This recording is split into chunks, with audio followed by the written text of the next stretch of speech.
Hondurans? Well, in Honduras, for example, Honduras is one of the original banana republics. We hear this Right. expression, banana republics. Well, Honduras, along with my country, Guatemala, Nicaragua, Costa Rica, and other countries, were considered banana republics. Why did we get that name? Because of United Fruit Company. You've heard of Chiquita Of Bananas. course. Well, that's one and the same, but United Fruit Company literally ran these countries and owned their militaries and had the United States' forces and money and prestige to back them up. In Guatemala, there was a CIA-sponsored coup. In Nicaragua, they fought for years against the Sandinista government. So the participation of the United States in Central American internal affairs is designed basically to keep Central America as a resource Right. for the United States. And the companies like United Fruit, like the coffee companies, so I can't name the specific coffee companies, but there are, and actually coffee is on the decline in Central America now. And now as it you've is. got stores like Gap and Walmart and stuff exploiting the maquiladores, aren't they? Absolutely, that's what's happening in Honduras, especially the concept of the maquiladores, which of course started along the U.S.-Mexican border. Explain what that. And a maquilador is a place where people go to work making products for the American market in these other countries, where the wages and the living standards are kept much lower, and the American companies are able to extract this cheap labor, and then they sell these products on the world market at very high prices, and they extract enormous profits off of the backs of these people. And if they even try to organize and unionize and bring about some kind of improvement to their condition, they are violently suppressed Right. by And these very companies. So in this country, we need to be very careful and do our homework of who we buy products from, so we know who we're enabling to do what. Absolutely. I won't go near Disney because of their activity in Haiti. Yeah, precisely. And one of the things during the 70s that Baby Doc Duvalier, there was so-called an economic boom in Haiti. But what it was a lot of those textile companies were fleeing the U.S. and coming to Haiti. Baseball, Haiti was producing a quarter to a third of the baseballs being used in the Right, U.S. I And remember. baseball is not our national sport. Right. Because they were getting away with paying people very cheap wages. And here also we have to look at the role of the military. For example, the Haitian military. Right now there is a move to bring back the old Haitian military that Aristide had disbanded back in The 95. Tonton Right, but then also the Tonton Macoute were militia created by Duvalier.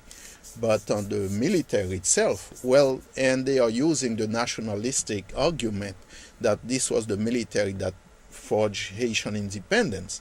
But it's not true, because the Haitian military, that was a people's army that fought and made independence in 1804, that military in 1915, the U.S., along with the oligarchs in Haiti, destroyed it. And they recreated, just like they did in Nicaragua, just like they did in the Dominican Republic, they recreated the military to serve their purpose. Right. And that's why what the SOA Watch, the School of America's Watch, is doing, their campaign to get many of the countries in Latin America, in South America, and the Caribbean to remove themselves from the School of the Americas, it deserves to be supported fully, because those militaries really act as the goon squads of those corporations. Right. And every time the workers in the factories, in the baseball factories, in the textile factories in Haiti were trying to organize and fight for higher wages, those militaries would come in, beat the people up, arrest them, disappear them. And so that they were making those countries safe for the corporations. And that's the move that right now is being made in Haiti in order to bring back what they call the good old days, or that beautiful business climate. I think what also has to be recognized and understood Hold is... up one second. I do have to invite our viewers to join us and open our live lines. If you would like to ask a question of Emiliano or Pierre, please call 415-621-4473 and proceed. Okay, in most of the countries in Latin America that have very close military relationships with the United States, you might notice that their military is not called an army, it's called a National Guard.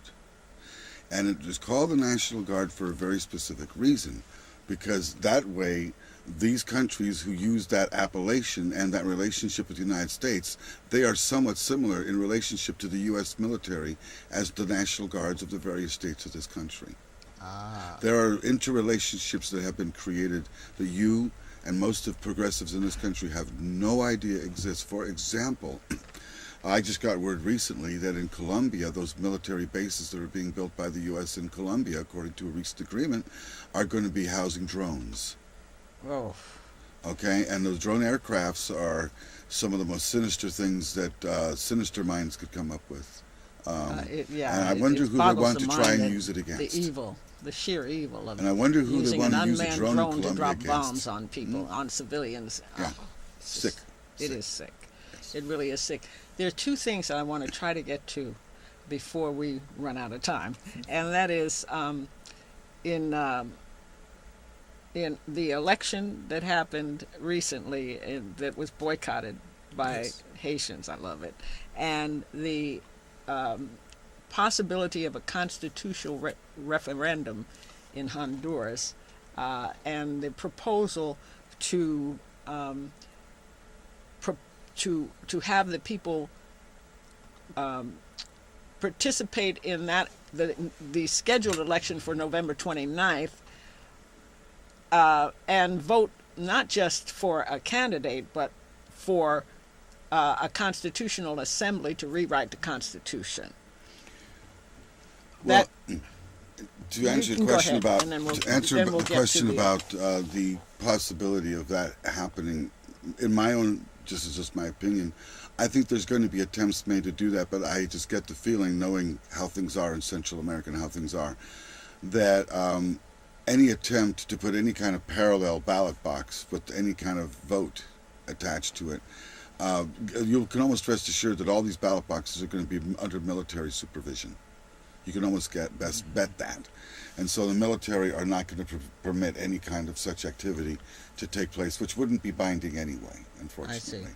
It would be a symbolic gesture that unfortunately could actually cost more in terms of lives and people's personal safety than anything it can actually accomplish. Well, this is actually what Zelaya was at. One of the reasons he was ousted was because he was calling for a referendum to have the constitutional assembly and for the purpose of rewriting. But it's like for example, of Honduras. Although he has legal authority, it's kind of like the pedestrian having the right of way. Mm-hmm. The guy can cross the street and he can be dead and he can still have the right of way. Right. In President Zelaya's situation, he has the legal right as the president to say what he wants to say. Unfortunately, his right has been usurped by a military dictatorship, and apparently this military